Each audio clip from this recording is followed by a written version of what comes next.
Welcome back to KTM Investing, where we help you make smarter global investment decisions.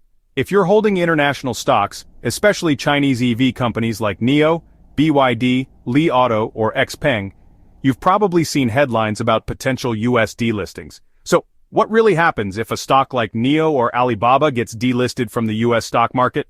Let's break it down and remove the fear, with facts.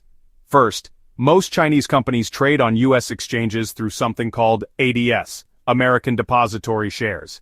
These ADSs represent actual shares held in trust by a custodian bank, usually outside the U.S. If a company is delisted from the NYSE or NASDAQ, you don't lose your shares. Instead, your ADSs may either start trading over-the-counter OTC in the U.S., or convert into the company's native shares, such as those trading on the Hong Kong Stock Exchange or Shanghai Exchange. Your brokerage will guide you through the process, and large firms like Fidelity, Schwab, or E-Trade typically handle this automatically. So again, you still own the asset. You are not wiped out. Despite the media noise, global investing is essential for diversification. Markets like India, Southeast Asia, Latin America, and Eastern Europe offer strong growth potential and often move independently from U.S. markets. You're not just reducing risk, you're gaining access to growth stories the U.S. can't always match. Look into ETFs like VWO, Vanguard FTSE Emerging Markets, and IEMG and iShares Core MSCI Emerging Markets for broad exposure.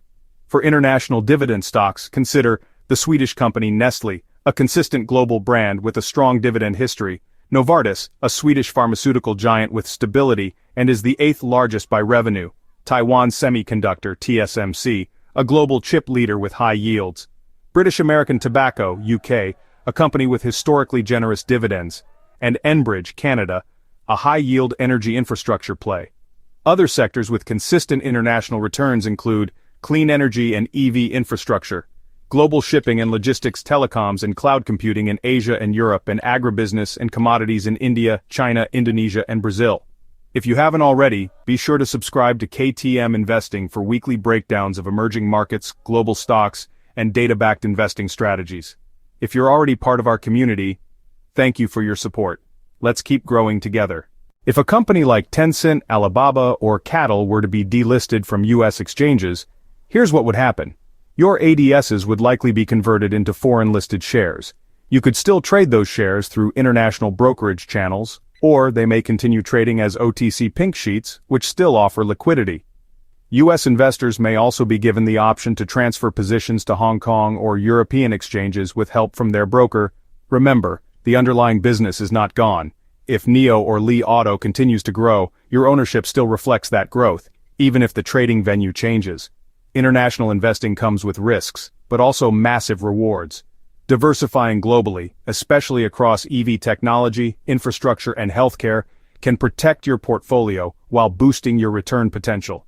Stay informed, invest long-term, and follow the data, not the fear. This video is not to be considered financial advice.